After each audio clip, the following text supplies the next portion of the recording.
Aku sampai tersenyum, melihat ibu yang membesarkanku, kini telah memiliki hasil dari karyaku. Sudah 15 menit lebih kami bekerja sedemikian rupa itu, belum juga pekerjaan itu selesai. Keringat yang sudah membasahi, mengalir membasahi bantal, karena saking semangatnya kami bekerja. Sambil tiduran miring, aku memandangi wajah ibuku. Tiba-tiba saja, kami dikagetkan oleh suara telepon yang berbunyi. "Siapa sih malam-malam begini nelpon?" gumamku, dan kulihat, ternyata bapak. "Bu, ini bapak yang nelpon," ucapku. "Sini biar ibu yang angkat sayang, tumben sekali tengah malam dia nelpon." "Sayang, kamu diam ya," ujarnya, aku pun hanya mengangguk. "Halo pak, ada apa? Tumben bapak nelpon malam-malam," ucap ibu. "Bapak tiba-tiba jadi ingat kamu loh bu, ibu gak apa-apa kan? Perasaan bapak merasa gak enak," ujar bapak. "Gak apa-apa kok pak, mungkin perasaan bapak aja, ibu baik-baik aja kok," ucap ibu. "Kok ibu kayak kecapean begitu, kayak abis lari aja?" tanya bapak penasaran dengan nafas ibu yang tak beraturan. "Oh, itu tadi ibu abis dari kamar mandi, dengar telepon berdering, jadinya ibu agak lari, makanya ngos-ngosan," sahut ibu memberi alasan. "Ya udah kalau ibu baik-baik aja, bapak senang dengernya." "Bapak tutup teleponnya ya bu," ujar bapak. Telepon pun ditutup. Untung bapak kamu gak curiga sayang, padahal kita abis bekerja keras," ucap ibu sambil tertawa kecil. "Kalau bapak tahu kita lagi kerja gimana bu?" tanyaku. "Hush, kamu kalau ngomong, ya ibu bisa cerai dong," sahutnya. "Wah, berarti ibu jadi milik aku selamanya dong," ujarku. "Gak semudah itu sayang, coba kalau bapak kamu lapor polisi, atau tetangga pada tahu, bisa bahaya sayang," sahut ibu. "Iya juga sih," ujarku dengan tertawa. Besoknya, seperti biasanya aku membantu ibuku. Namun sekarang, aku ada pekerjaan tambahan, karena ibuku sedang mengandung. Sebab, bapakku yang merantau ke Malaysia, sebulan sekali pulang. Entah itu hasil dari kerja kerasku, atau kerja keras bapak, aku pun tak tahu. Sebenarnya, aku males banget, tapi, berhubung sekarang ibuku sedang seperti itu, walaupun tak pasti siapa yang menghasilkan karya itu, bapak, atau aku. Namun, rasa tanggung jawab itu seakan mengalir saja pada diriku, bahwa aku sudah bukan anak-anak lagi. Oh ya, namaku Agus. Sebenarnya, aku adalah anak angkat dari orang tuaku saat ini. Mereka mengambilku dari panti asuhan waktu kecil, karena mereka tak kunjung diberikan momongan. Sampai saat ini, aku pun belum mengetahui orang tua asliku.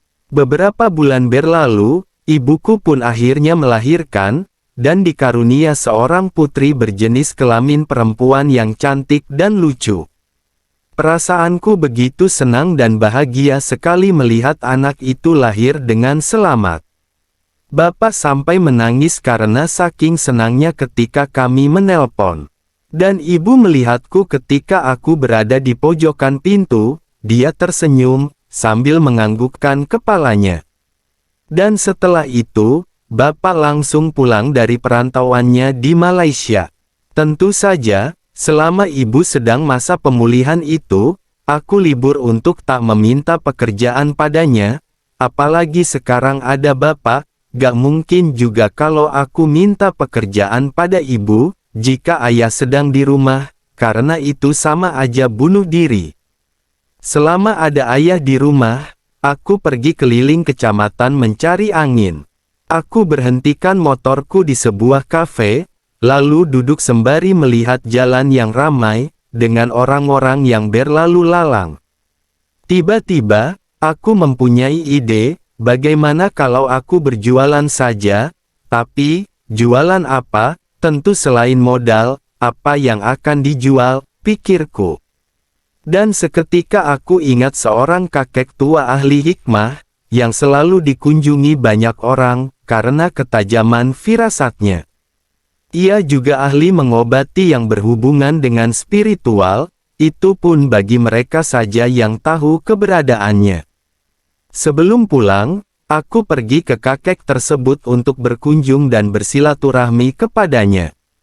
Dan kebetulan, saya dulu pernah diijazahan beberapa ilmu darinya, termasuk pelet. Setelah aku sampai di rumahnya aku pun mengetuk pintu secara perlahan. Kemudian pintu rumahnya Puj dibukakan. Si kakek melihatku tajam, lalu tersenyum dan mempersilahkan aku masuk. Maaf mengganggu istirahatnya, kakek sehat, tanyaku. Ya beginilah keadaan kakek sekarang, sepertinya Aden sedang ada keperluan, dan kakek lihat, Aden begitu gelap, Aden jangan keterusan bekerja begitu sama ibu Aden, dosa den, kata si kakek. Aku kaget, firasat si kakek begitu tajam, dan mampu mengetahui rahasiaku sampai ke situ. Kakek gak akan ikut campur masalah Aden, kakek hanya mengingatkan saja, ngomong-ngomong, ada perlu apa den, ucap si kakek. Si kakek sebenarnya sudah tahu, tapi memberikanku kesempatan untuk berbicara. Anu kakek masih ingat saya? Dulu saya pernah ke sini berguru sama kakek, tanyaku. Tentu, dan Agus kan, Mbah masih ingat kok, sahutnya. Aku tak menyangka jika ia masih ingat, padahal, usianya sudah uzur, sekitar 90 tahunan. Iya sebenarnya, saya mau minta petunjuk dari kakek, saya ingin berjualan, tapi bingung harus jualan apa. Mungkin kakek bisa kasih tahu sama saya harus jualan apa, ungkapku. Si kakek diam sejenak, dan setelah aku kasih tahu hari lahir, tanggal, dan nama ibu kandung. Menurut firasat kakek, kamu harus jualan yang berbentuk air, seperti minuman, atau apapun yang berbentuk air, pokoknya jualan yang lebih banyak airnya, kakek jamin, kamu bakalan berhasil dan jelas kakek. Setelah mendapat petunjuk dari si kakek, aku pun pamit dan ngasih sebungkus rokok kesukaannya. Si kakek dari dulu memang seperti itu, sebungkus rokok pun jadi. 3 hari berlalu, aku pun mengutarakan keinginanku pada bapak, dan meminjam uang untuk modalku. Aku sudah tahu apa yang akan aku lakukan dengan uang itu. Bapak sangat senang aku punya jiwa usaha. Ia memberiku modal 5 juta kepadaku. Akhirnya, aku pun mulai berjualan es buah, setelah mendapat petunjuk dari si kakek. Pendapatan pertamaku dari hasil penjualan sesuai janjiku dulu, aku berikan kepada ibu. Hari demi hari pun berlalu, daganganku semakin laris. Ayahku sekarang tak lagi pergi merantau ke negeri keseberang. Jika tak ke kebun atau ke sawah, bapak pergi memancing sebentar lalu pulang menjaga ibu. Meskipun bapak tidak merantau lagi, tapi ia masih bisa menghasilkan uang dari hasil kebunnya ke pasar. Singkatnya, sudah 3 bulan aku tidak mendapat pekerjaan itu lagi dengan ibu. Namun, pucuk dicinta ulam pun tiba.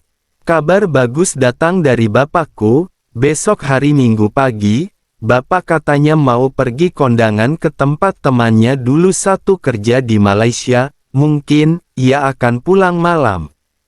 Karena ibu tak mau ikut, akhirnya, ia pun berangkat sendiri. Ibu sengaja tidak ikut, karena ini adalah kesempatan emas untuk mengadakan suatu pertandingan pergulatan denganku. Meskipun ia sudah mendapatkan pekerjaan dari bapak setiap malam, tetapi, katanya ia tak mendapat kebahagiaan yang hakiki. Dan momen inilah yang ibu dan aku tunggu-tunggu. Tepat di hari Minggu pagi, bapak berangkat, dan menyuruhku untuk libur berjualan, agar menjaga ibu dulu, karena takut kenapa-napa, katanya. Aku malah senang, dalam hati berkata, perginya agak lamaan ya Pak, gumamku.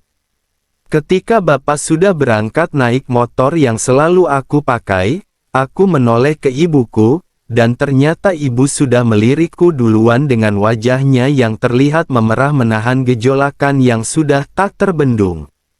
Karena Bapak akan pulang malam, aku langsung menutup pintu dan menguncinya.